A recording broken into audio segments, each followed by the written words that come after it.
박병창 이사님 어서 오십시오. 예, 안녕하십니까. 네. 어떻게 하지 마시죠. 알겠습니다. 주말 잘 보내셨죠? 네. 네, 건강하시죠? 네. 네. 자, 그러면 우리 박병창 이사님과 함께 지난주 미국장 한번 정리하면서 시작할까요? 예, 미국 시장의 3대 지수를 말씀드리면 지난주의 성격을 확실히 알 수 있을 것 같습니다.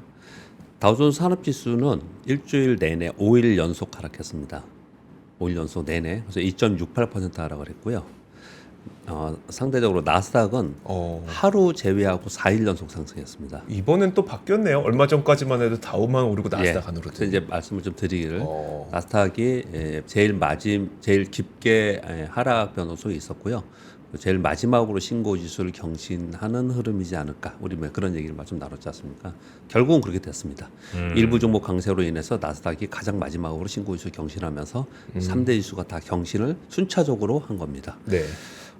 다우는 일주일 내내 하락을 했고요. 나스닥은 하루 제외하고 4일 동안 상승을 했어요. 그럼 S&P 500은 얘는 하루 오르고 4일 하락했어요. 이게 되게 다르죠. 지금 이 3대 지수가 전부 다 다른 모습을 나타내고 있어요. 결국 시장이 엇갈린 시장 종목들도 차별화 등락이 있었다는 걸 좀 보였습니다. 그러니까 전반적으로 시장이 다 강세인 그런 모습이 아니고요. 일부 종목의 흐름에 따라서 시장이 움직였다라고 보시면 됩니다. 전반적인 시장의 흐름이 추세가 없었다는 얘기는 뭔가 보수적 심리가 있었다는 얘기고요. 그 보수적 심리는 이제 다음 주 화요일로 이제 다가선 미국의 대선 영향이 굉장히 큽니다. 달러 인덱스가 지금 104.3까지 올라왔고요. 네. 국채 수익률이 10년 만기가 4.27%까지 올라왔습니다. 국제 수익률 올라오고 달러 인덱스가 오르면서 상대적으로 트럼프 트레이드라고 하는 쪽에 우호적인 그런 시장의 흐름이 나타났고 대부분의 다른 쪽들은 변동성의 보수적 심리 그런 것들에 작용을 하면서 시장은 좀 전체 시장은 뭐라고 표현할까요? 좀 관망, 좀 중립 이하 그런 시장의 흐름이었고 그 와중에 테슬라가 지난주에 폭등을 했죠. 그리고 엔비디아도 지난주에 계속 올라서 역사적 신고가 경신했죠. 그리고 TSMC도 같이 따라 올라오면서 일부 종목이 시장을 견인하는 그런 모습을 좀 나타냈습니다. 그 외 대부분의 빅테크들은 이제 소폭 하락하는 그런 모습을 나타내면서 주간으로 볼 때 다우는 2.68% 하락을 했지만 나스닥은 0.16% 상승하는 그런 모습을 나타냈고 그것은 지난주 금요일도 똑같이 그런 모습을 나타냈습니다. 전체 시장에서는 대선을 앞두고 지표들의 움직임에 따라서 시장이 보수적 심리로 좀 작용을 했다. 그렇게 보시면 될 것 같습니다. 와, 진짜 많이 올랐네 테슬라. 와, 얼마야? 270달러 270 지금. 거의 다 왔죠? 네. 와, 추가적으로 더 올랐으니까. 270달러. 얼마 전까지만 해도 이거 뭐 219, 그러니까요. 220 그랬었죠. 네. 이틀 만에 진짜 270. 이름은 진짜 주식할 맛 나겠네, 그죠? 그렇죠. 그러니까 뭐 미국을 선호하는 거죠. 와, 뭔가 된다 싶으면은 올라가는 거고. 예. 뭐 그런 맛이 있어야 되는데. 네. 아, 참. 우리 시장은 지난주 코스피 0.41% 하락, 코스닥이 3.4% 하락했습니다. 코스닥이 집중적으로 매물을 맞는 모습을 나타냈습니다. 지난주에 여전히 외국인들 1조 정도의 순 매도를 했는데요. 지난주 한 주 동안 삼성전자를 외국인들이 1조 3,500억, 1.3조 정도 순 매도했습니다. 그러니까 다른 쪽을 좀 샀겠죠. 대표적으로 SK하이닉스는 4,568억 정도 순 매수했습니다. SK하이닉스는 5일 연속 순매수했고요. 삼성전자는 계속 5일 연속 순매도했습니다. 그래서 삼성전자는 9월 3일 날, 9월 첫째 날 상승을 외국인들이 매수했고요. 그 둘째 날부터 지금까지 33일 연속 순매도를 하고 있는 상황입니다. 그 결과로 인해서 지난 한 주 동안만 보더라도 삼성전자는 5.57% 하락, 삼성전자 하락폭으로는 굉장히 큰 겁니다. 반면에 SK하이닉스는 7.31% 상승, SK하이닉스의 상승폭도 시가총액 대비 큰 폭으로 상승을 한 겁니다. 그러니까 지수는 보시면 코스피가 0.41% 소폭 하락으로 그냥 마감을 좀 한 정도예요. 네. 그러니까 SK하이닉스 영향력이 상당히 컸고 그쪽에 일부 종목이 영향이 컸다 그렇게 보시면 될 것 같아요. 그런데 SK하이닉스하고 일부 종목이 올라가는 부분, 뭐 제약바이오의 일부 종목이나 이런 종목 올라간 거 빼놓고는 전반적으로 종목에는 매물이 많았다라는 거죠. 그러니까 코스닥은 3.4%로 하락을 한 거예요. 그렇게 좀 이해하시면 될 것 같습니다. 트럼프 트레이드 흐름이 미국에 영향을 주었다고 말씀을 드렸는데 우리 국내 상황에서는 피해 쪽이 우위입니다. 전체적으로 피해 쪽이 우위입니다. 그래서 좋지 않은 흐름이 이어가고 있다라고 보시면 될 것 같고, 우리나라 그 GDP 성장률이 한국은행에서 발표를 했는데 컨센서스를 하회하면서 발표를 하면서 연간 및 내년 전망을 하향 조정하는 것도 상당히 영향을 좀 미치고 있다라고 보시면 될 것 같습니다. 이건 뉴스를 먼저 전해드려야 될 것 같습니다. 네. 이 경제 성장률과 함께 지금 제가 가장 시장에서 걱정하는 거는 원화 약세이지 않습니까? 원화가 지금 1,380원 정도까지 지금 와 있는 상태입니다. 87원 여기까지 와 있어요. 1,400원 돌파할 거다. 이런 이제 분석들이 많이 나오고 있는 그런 상황입니다. 올라갈 때는 뭐 항상 그런 얘기가 나오긴 합니다. 그런데 이제 걱정을 하는 우려를 하는 이유를 설명드려 볼게요. 첫 번째, 트럼프 우세. 트럼프는 달러 강세를 공략하고 있습니다. 그래서 트럼프 트레이드의 영향을 받고 있다라는 게 이제 첫 번째인 거고요. 두 번째는 엔화에도 영향이 있죠. 지금 지난 주말에 일본 총선에서 자민당이 과반 미달 거의 될 것 같습니다. 지금 보니까 과반수를 못 넘긴 거는 12년 만에 처음이라고 하죠. 네. 그래서 BOJ에서는 이제 금융 완화 정책 쪽으로 계속 가지 않을까 이런 얘기들이 좀 나오고 있는 상황이에요. 그래서 엔화 약세가 되는 구간에서 달러 강세는 더 되지 않겠다 이런 얘기를 하는 거고요. 우리 쪽은 우리 권 기자님이 아까 전해주신 거에서 더불어서 말씀드릴게요. 덧붙여서 국내 GDP 발표를 했는데 MOM으로 0.1%를 발표했어요. 근데 이게 최근에 지금 1분기, 2분기, 3분기 올해 얘기하는 건데 1.3에서 마이너스 0.2, 그래서 플러스 0.1 이렇게 된 거거든요. 점차로 이게 떨어지고 있는 상황이에요. 그래서 원래 2.5% 전망 정도가 있었는데 이게 발표되자마자 곧바로 삼성증권에서는 올해 2.5에서 2.2, 내년 2.3에서 2.0, 메리츠증권에서는 올해 2.4에서 2.0, 내년에 2.2에서 1.8%까지도 네. 하향 조정했습니다. 이 얘기는 경제가 안 좋으면 경기 GDP 성장률이 안 좋으면 그 한 나라의 통화 가치는 당연히 약세가 되죠. 네. 네, 그런 구간이 지금 있는 상황이거든요. 그러면 경기가 안 좋으니까 둘 중에 하나를 해야 되잖아요. 아니면 둘 중에 둘 다를 해야죠. 금융 정책과 재정 정책을 써야 되지 않습니까? 근데 우리나라 재정 정책은 세수 결손과 긴축 재정으로 인해서 재정 정책, 확장 정책을 쓸 여력이 없다. 이 얘기를 벌써 뭐 상반기 내내 얘기했던 얘기예요. 네, 우리 지금 재정 쪽에서는 못한다 이거예요. 그러면 금융 정책에서 뭘 해야 되는데 금융 정책에서 할 거는 금리 인하지 않습니까? 지난번에 금리 인하 한번 했고. 근데 아까 권 기자님이 전해주신 게 요 내용이에요. 그래서 지금 상황에서는 가계부채 위험으로 금리 인하를 못한다 그러다 결국은 했지 않습니까? 네. 근데 지금의 환율 상황에서 금리 인하를 하면 국제 수익률 떨어지고 그러면 결국은 다시 환율은 약세로 더 갈 수 있는 상황이죠. 그래서 그런 얘기를 하는 거예요. 지금 상황에서 자칫 잘못하면 환율을 위로 그냥 치솟아 버리면 큰 문제가 된다. 이제 트럼프는 달러 강세로 간다고 하고 그다음에 일본은 약세로 갈 것 같고 우리도 경제 상황도 안 좋고 수출도 별로일 것 같고 여러모로 우리 원화도 약세로 갈 것 같고 그럼 이제 한 1,500원, 1,600원 이렇게 돼도 별로 이상하지 않을 시장이 올 수도 있네요.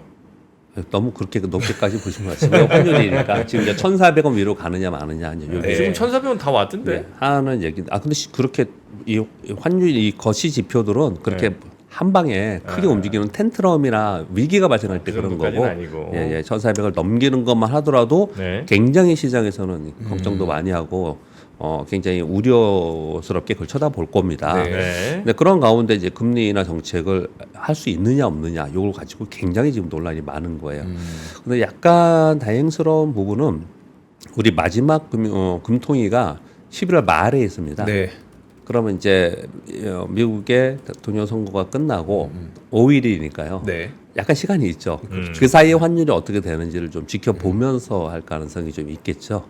그러니까 누가 됐냐에 굉장히 많이 달려 있는 거고. 네. 그러니까 굉장히 미국 대선은 굉장히 중요한 거예요 지금. 어쩌면 내년도의 경제 정책이나 내년도의 시황 판단이나 이게 누가 되느냐 어떤 정책에 들어서 전부 다 달라지기 때문에 지금 우리가 뭐라고 얘기하면 안 되는 상황이 정도까지예요 사실. 그런데 지금은 트럼프 우세로 지금 보고 있는 상황이기 때문에 거기를 대비를 좀 하고 있는 거고 그 대비가 시장에서 나타나고 있는 거거든요.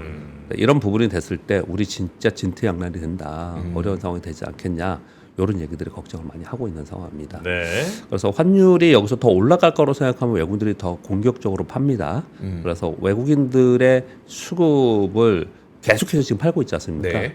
이 부분이 이제 1,400원 진짜 막 이제 거의 됐을 때 또는 뭐 그걸 일시적으로 돌파하느니 마느니 할 때 외국인들이 어떤 행보를 보이느냐 그런 부분들을 좀 우리가 수급적으로는 살펴볼 필요가 있을 것 같습니다. 지금 그 말씀을 좀 어제 시장 얘기하면서 말씀을 드렸던 이유는 어제 그런 부분들도 상당히 영향을 지난주에 보였다고 생각이 듭니다. 그래서 지난주에 보면은 거의 전반적인 매도였어요. 전반적인 매도 우위였습니다. 네. 그래서 중간에 한번 뭐 올라가서 SK 하이닉스와 삼성전자 두 개 같이 올라가면서 조금 하루 좋았습니다. 하루 뭐 좋은 물이 있었는데 특히 중소형주나 개별 종목들의 실적이 좋다고 알려져 있던 그런 기업들도 상당히 매물을 맞는 그런 모습을 나타내서 시장의 시장 심리는 또 다시 굉장히 안 좋아지는 그런 모습을 지금 보여주고 있는 상황입니다. 다음 주에 미국 대선 이제 진짜 뭐 임박했고요. 다음 주네요. 예, 그래서 시장의 흐름을 잘 보면 좀 지난주에 미국 시장도 보시면 지수는 뭐 어떤 엇갈리는 행보를 보였지만 전체 분위기는 뭔가 좀 조심스러운 보수적인 그런 흐름 있지 않습니까? 그래서 좀 짙은 관망에 들어가지 않을까 이런 생각이 좀 들고요.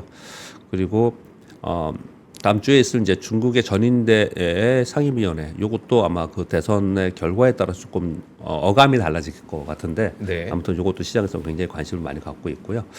이번 주에는 여러 가지 내용이 많이 나옵니다. 대선 앞둔 게 가장 중요한 건데, 보시면 일단 고용 보고서, 졸츠 보고서, ADP 민감 보고서, 그리고 노동부의 미국 고용 보고서.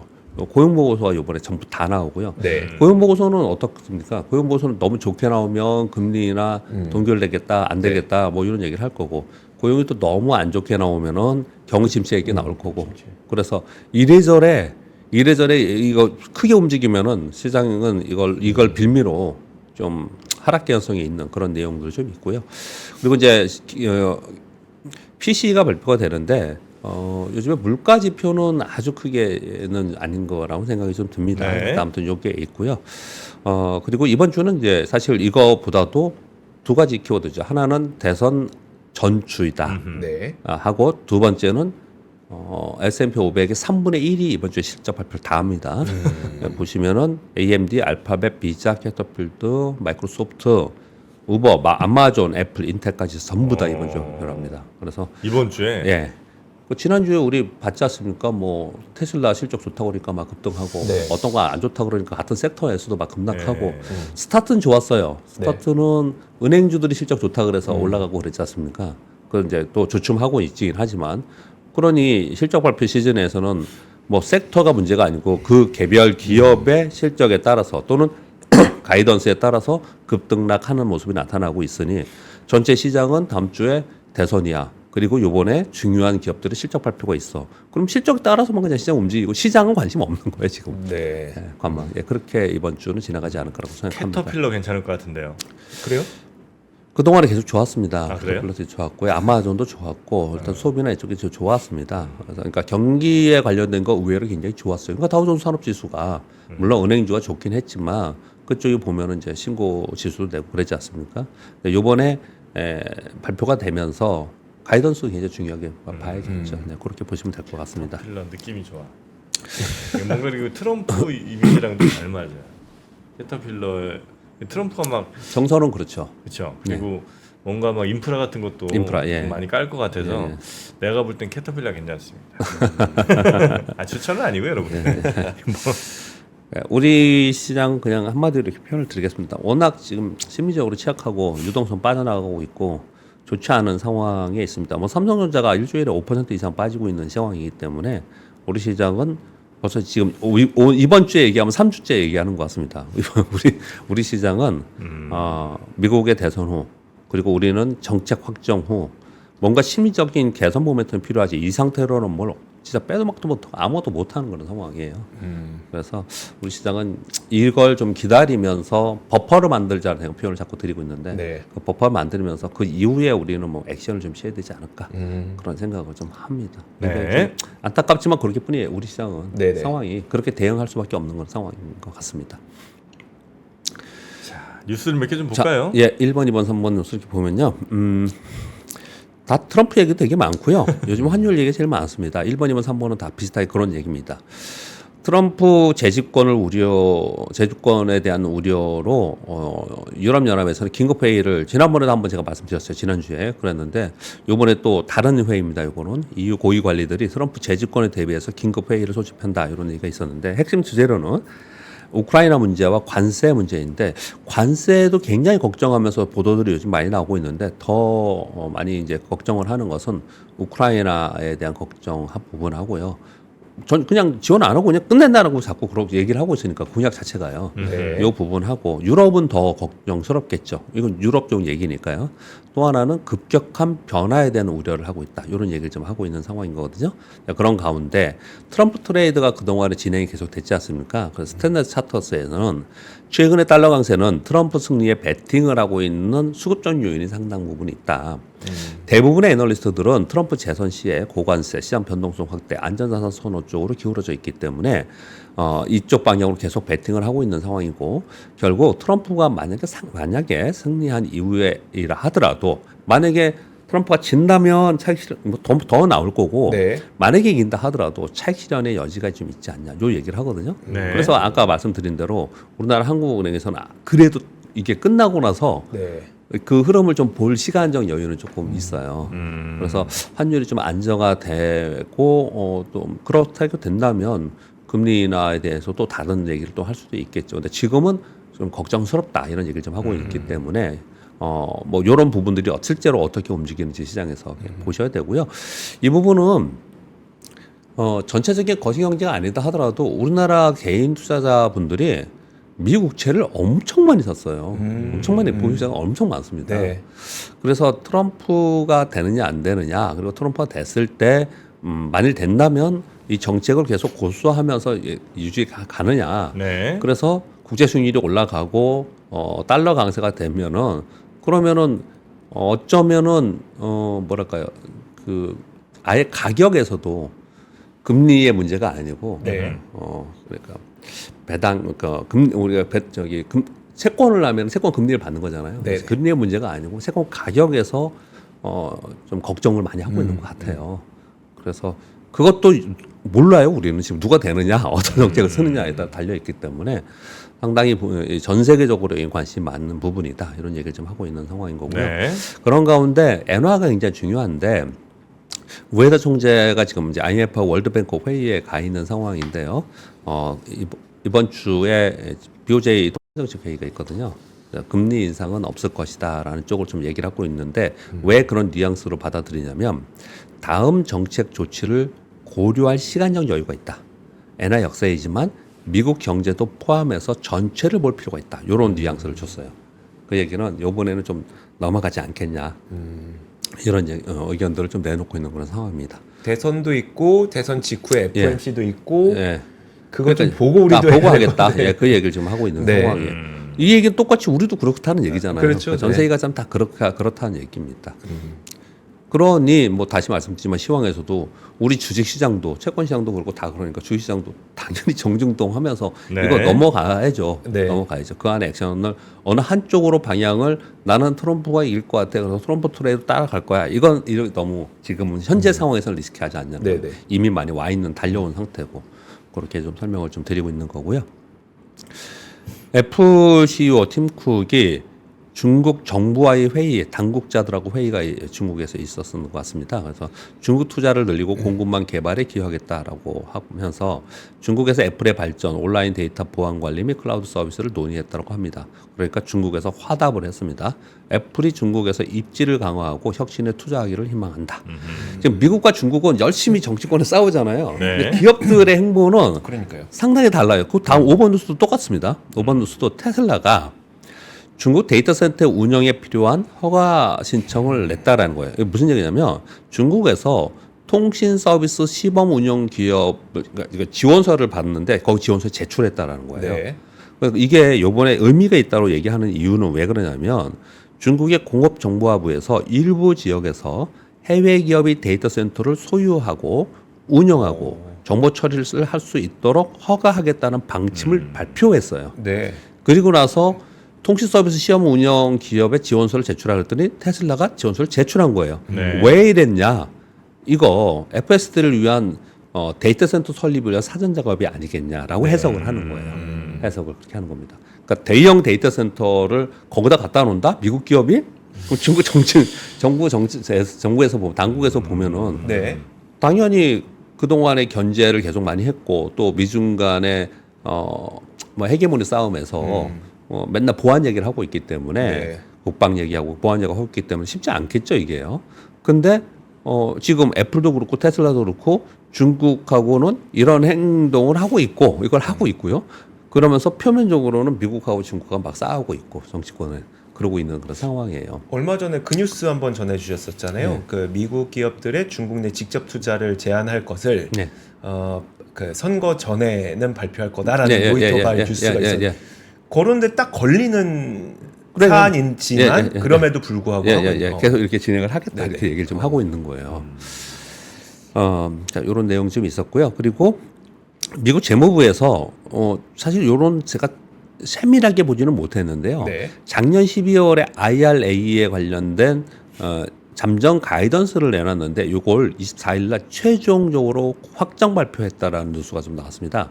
이게 왜 우리 이거 특히 2차 전지 뉴스 하면서 얘기를 했는데 왜 이게 중요하게 됐냐면 이 가이던스 변화가 어떻게 될지 모르겠다라는 우려가 계속 있는 상황이었어요. 네. 그런데 확정 발표했는데 큰 우리가 걱정했던 내용이 지금 없고요. 또 하나는 요건 좀 더 기술적인 얘기인 것 같은데 셀 업체들에 대한 보조금을 주는 거잖아요. 네. 근데 그 셀에 대해서 뭐 몇 킬로 와이트를 와트를 뭐 얼마큼 제공하고 뭐 이런 얘기를 계속 했던 거잖아요. 근데 모듈 있지 않습니까? 모듈도 보조금 대상으로 인식한다라는 기준 변화가 됐다라는 거예요. 네. 그래서 이 내용에 보면 이 기사를 보면 어떤 기사냐면 그래서 우리나라의 3대 기업이지 않습니까? 셀업체들이 네. 그래서 보조금을 추가적으로 더 받을 수 있는 기회가 생겼다. 이런 얘기들을 좀 해요. 그래서 이쪽에 투자하시는 분들은 한번 참고해서 이걸 좀 살펴보실 필요가 있을 것 같습니다. 네. 그리고 이건 당연히 이렇게 했을 것 같아요. 근데 정말 의미 있는 뉴스인 것 같아요. 백악관이 AI 국가 안보각서를 발표를 했습니다. 지난 주말에. 그러면서 AI는 단순 기술을 넘어 국가 안보의 핵심 축이 될 것이다. 그래서 정책 기술적으로 대비할 것이다. 국방, 정보기관, 에너지는 다양한 분야에 영향을 주기 때문에 AI를 전략 자원화로 공식화하면서 하겠다. 아직 구체적 내용은 없고 이걸 발표한 거거든요. 그럼 이제 앞으로 AI에 안 걸리는 게 뭐가 있어요. 그래서 이 AI 전략 자원화 요걸 가지고 계속 티격태격하고 뭐가 되느냐 안 되느냐 그러지 않을까요? 이런 아주 그 포괄적인 발표를 이번에 하나 하는 게 지금 나와 있는 그런 상황입니다. 이런 게 이제 지금은 안보각서 뭐 이렇게 이제 보이고 우리 눈에는 보이고 말겠지만 한 몇 개월 혹은 뭐 1년 이렇게 지나면 거기 이제 세분화된 그렇죠. 정책들 뭐 규제들 이런 게 엄청 나오겠네요. 그렇죠. 거기 나오면은 이제 당연히 지금 제일 많이 나오는 게 칩, 칩 얘기 당연히 하겠죠. 네네. 그 TSMC 칩이 화웨이에 들어갔다라는 거 있었잖아요. 네네. 그거 한번 보도가 있었고 자백했고. 자백했고 네. 그리고 거기에 기업에 TSMC가 칩을 안 주겠다. 네. 근데 그 명단이 아예 리스트가 그게 딱 나왔어요. 기업이 나왔어요. 네. 그렇게까지 지금 진행이 하나하나 좀 되고 있는 그런 상황이에요. 근데 이 부분은요. 아마도 이번 주 후반부터 저도 그래서 준비를 분명히 저한테 물어볼 것 같아서 준비를 자료를 마련하고 있는데 다음 주 초까지는 다 모든 언론이 이 경제 관련 언론이 미국 대선 특별 방송을 할 거예요. 네. 그렇겠죠. 특별 방송을 다 할 거라고요. 그러면서 저도 그래서 지금 계속 전화를 받고 있어요. 그거 특집 방송하는데 네. 좀 참여를 해달라 이런 방송 받고 있는데 그러면은 뭐 여러 가지 예전에는 그 당시에 어떻게 움직였냐 이런 얘기를 막 할 거 아니에요. 그래서 트럼프가 되면은 뭐 정책이 어떨 거고 우리한테는 어떤 영향이고 해리스 후보가 되면 어떻고 이런 얘기를 할 거 아닙니까? 근데 누가 되더라도 미중 간의 이 헤게모니 싸움 그리고 무역 전쟁 뭐 이런 부분들은 더 강화될 가능성이 있다.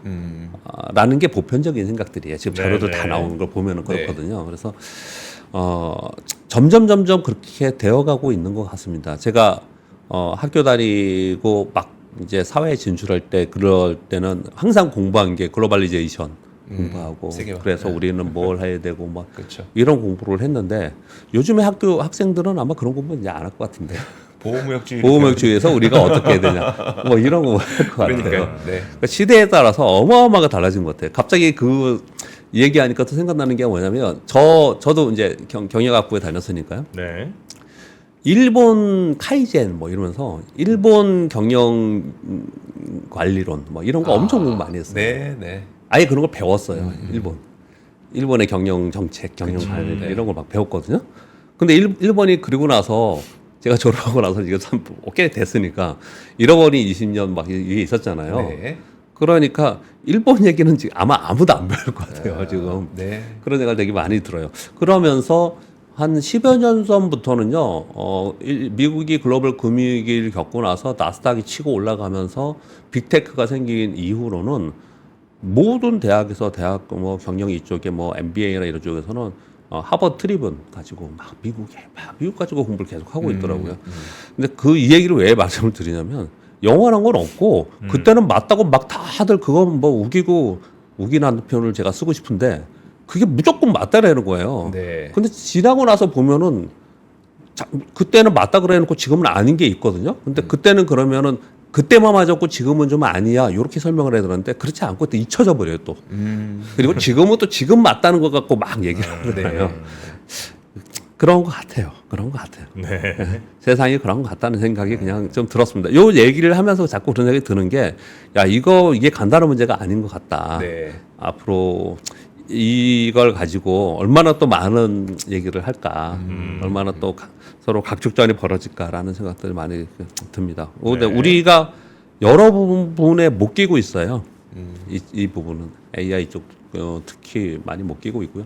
첨단 산업 쪽에는 굉장히 많이 못 끼고 있는 것 같습니다. 이 뉴스를 먼저 드려볼게요. 한번 그럼요.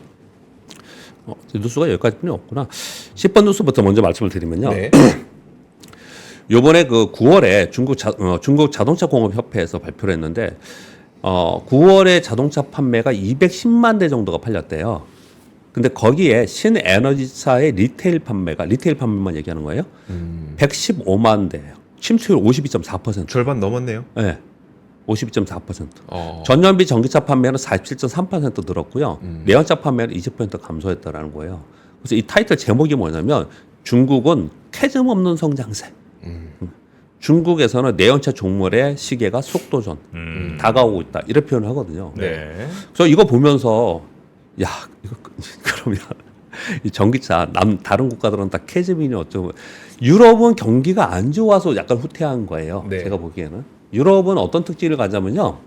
이거는 우리 주식하면서 단기적인 시각은 아닌데 그동안의 쭉 흐름을 봤을 때 유럽은 경기가 좀 좋거나 자기들이 좀 괜찮을 때는 정치적으로나 경제적으로 괜찮을 때는 신재생 에너지의 목소리가 막 높아져요. 네. 막 굉장히 그런 게 높아지면서 뭐 친환경 경영 정책을 해야 되고 막 이런 얘기를 막 하고 그런 ETF도 나오고 시장에서도 막 부각이 되거든요. 네. 근데 상황이 안 좋아지면 다 후퇴해버려요. 후퇴해버리고 쑥 다 들어가 버립니다. 그런 얘기가.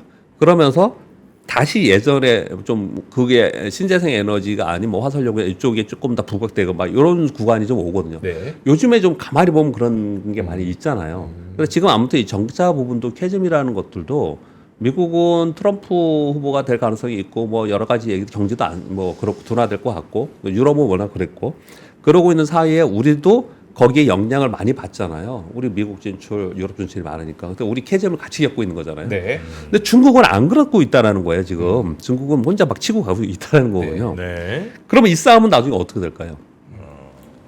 중국 매우 유리하겠네. 왜? 이거 보면 그런 생각이 딱 들지 않아요?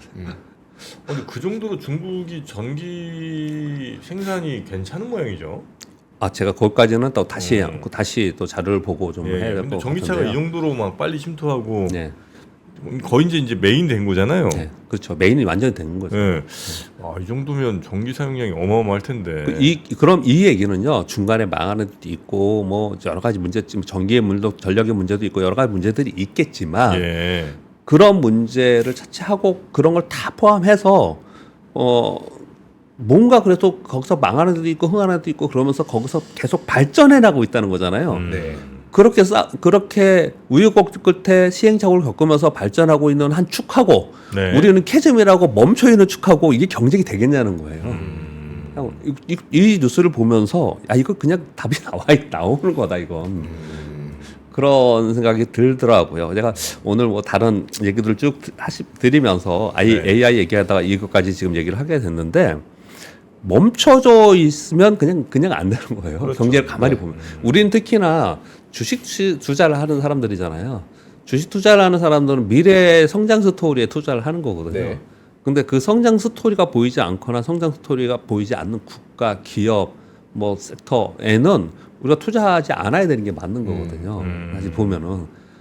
그래서 참 안타까움이 되게 많아요. 네, 그래가지고 네, 네. 지금 제가 AI 얘기하다가 전기차 얘기를 했는데 이런 분야가 너무 많은 거예요, 지금은. 네, 그런 생각들을 좀 갖추면서 해야 되는데 그렇다고 뭐 또 너무 또 부정적으로 맨날 얘기하니까 그런데 뭐랄까 저력이 있는 기업들이 되게 많아요. 네. 그냥 전체 나라 걱정하지 말고 산업 걱정하지 말고 내 걱정만 하면 어떻게 해야 되냐면은 우리 기업들 중에 시장이 수요가 있는 시장이 마켓이 국내에 한정되어 있는데 말고 네. 글로벌리 나가 있는 중소기업들이 있어요. 그런 데들이 있단 말이에요. 마이크로소프트, TSMC에 장비 공급하는 예를 들어서 네. 반도체를 하더라도 그러면 걔네들은 더 기회가 있는 거지 않습니까? 그러니까 우리는 그렇게 지금 볼 수밖에 없어요. 투자하더라도 그런 쪽으로 봐야지 마켓을 우리 시장 안에만 자꾸 쳐다보면은 네. 예전에는 그것으로 인해서 주가가 막 급등했다가 또 다시 원위치했다가 이런 흐름이 나타났는데 이게 어떻든 간에 큰 변동성을 주더라도 우상향하면서 가려면은 시장 자체가 글로벌리 돼 있어야 된다는 거죠. 그쪽으로 네, 수정하고 네, 있어야 된다는 거죠. 그런 말씀을 좀 드려보겠고요. 이 중국 전기차 타신 분 얘기를 좀 들어보니까 예. 물론 중국 전기차 중에 정말 핫바리도 있긴 있다는 아, 거예요. 그렇겠죠. 예, 못 만들고 이게 무슨 차를 경성하게 만들어 이런 것도 있긴 있는데 예, 예. 그런 애들 경쟁이 거의 다 도태됐고 예. 진짜 잘 만들어서 예.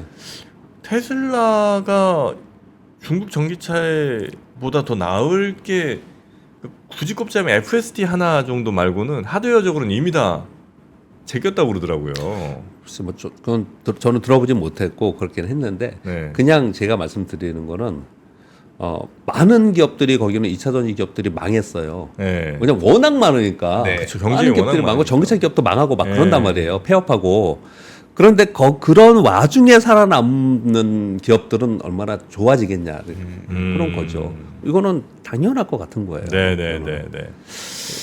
자, 저는 생각이 들었고요. 네. 그리고 마지막 하나 더 이건 뭐예요? 말씀드리겠습니다. 요거 9번 뉴스. 네. 9번 뉴스.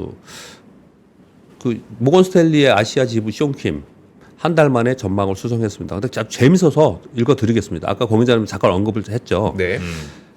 반도체 겨울론을 보고서를 냈지 않습니까? 그런데 SK 하이닉스만 찍어서 SK 하이닉스 전망에 대해서는 우리의 평가가 단기적으로 틀렸다. 그러면서도 여전히 고집은 피우고 있습니다. 이번에 다를 수 있지만 범용 메모리 시장의 전망에는 여전히 주의해야 된다. 그래서 틀렸다 그래 놓고 있죠. SK 하이닉스 목표 주가를 그때는 반토막 냈었죠. 그랬죠. 이번에 10,000원 올렸습니다. 12만 원에서 13만 원 올려. 지금 20만 1,000원이에요.